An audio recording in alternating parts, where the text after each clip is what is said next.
Well met, viewers. My name is Divintera, and I felt my first video on YouTube should be about something I enjoy. So this video is going to focus around roleplay, or more specifically roleplay combat, as the title implies. Roleplaying has been a fun pastime of mine for a better part of 10 years now, and I've met a lot of people who really want to get into it, but they're not really quite sure how to approach it, especially combat. They feel there's these rules and etiquette and guidelines they should know, but they don't. And it can be intimidating for them when they're going up against someone who can just describe how their sword sings through the air and shines in the sun as it cuts your head off. So that's what this video is going to be about. It's going to be guidelines and tips to hopefully help you be a little more comfortable getting into roleplay combat. This is going to apply mostly to text-based roleplay, so stuff you'd see on roleplay forums or MMORPGs with a very large roleplay community, such as WoW, SWTOR, or Final Fantasy XIV, to name a few. And this is also more for if you're unfamiliar with your roleplay partner, like if they're a stranger to you. Because you'll find out once you make friends with someone in the roleplay community, you guys will learn what you can and can't get away with each other. And you'll just all around be more comfortable and can break some of these guidelines. So, without further ado, let's get started, yeah? So the first roleplay tip I'd like to give is tell what needs to be told. Don't give too much, and don't give too little. Combat's supposed to be flowing and pretty fast, so being vague can help you keep it fast. But the problem is that it starts to make it stale. When you're filling combat with posts like, big dude slashes again, big dude dodges, then slashes, and people are going to get bored really, really fast. So you want to throw a little more description in there. Let them know how that attack is coming at them. Let them know it's a diagonal slash, or a two-handed swing, or you're going to throw dirt in their eye. Anything to keep it chaotic and dynamic. You don't want it to become mundane and routine, which is what slashing over and over and over again is going to do. Now, on the other hand, you don't want to be too heavy-handed in your descriptions. If you're pumping out 3 to 4 paragraphs for a fireball attack, like this,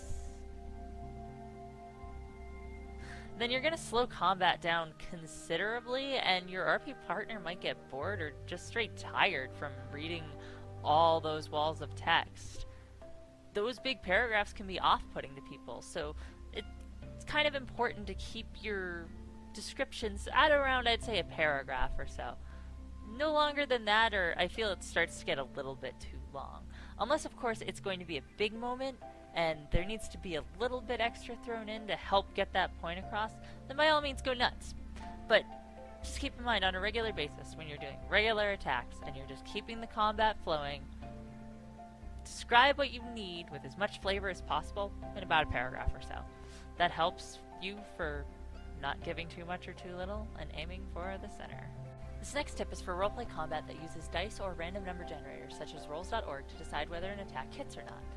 But you can keep this in mind if you're going diceless as well. Random number generators are fickle friends that are going to play a game of hot and cold with you and everyone else on the planet for the rest of forever. And the frustrating thing is there's not a whole lot you can do about it. But you can do something when your opponent is having this bad spot of luck, and that's to build up their character as well.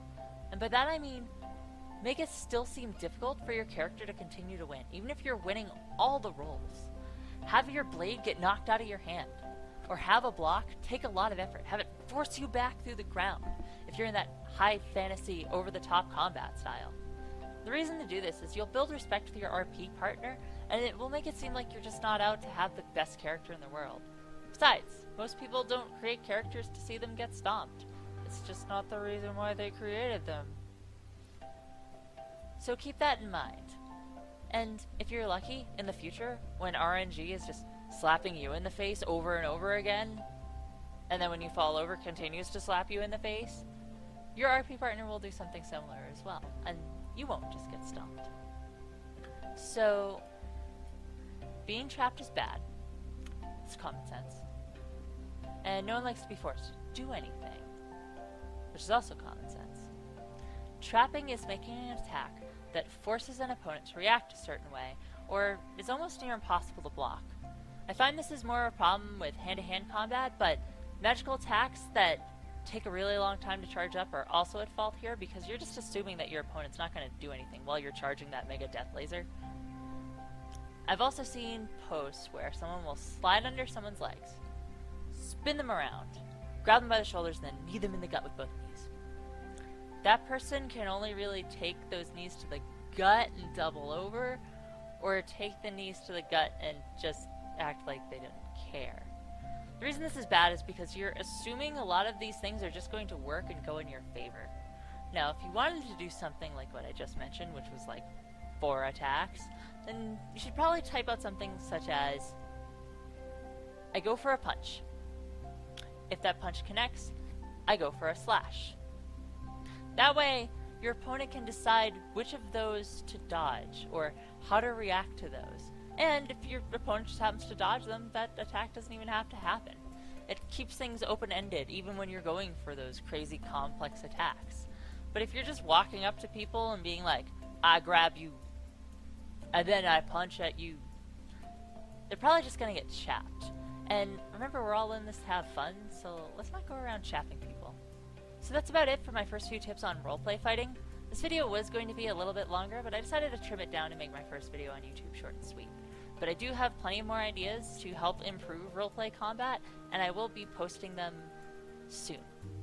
So I hope, whether you're old or new to roleplay, that this video helped you out a little bit. And if you are new, feel free to message me with questions or suggestions for any other types of guides that you'd like, and I'd be happy to make them.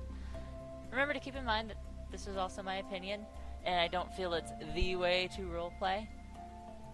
If you enjoyed the video, please like, comment, and subscribe, and I'll see you all later. Farewell, viewers.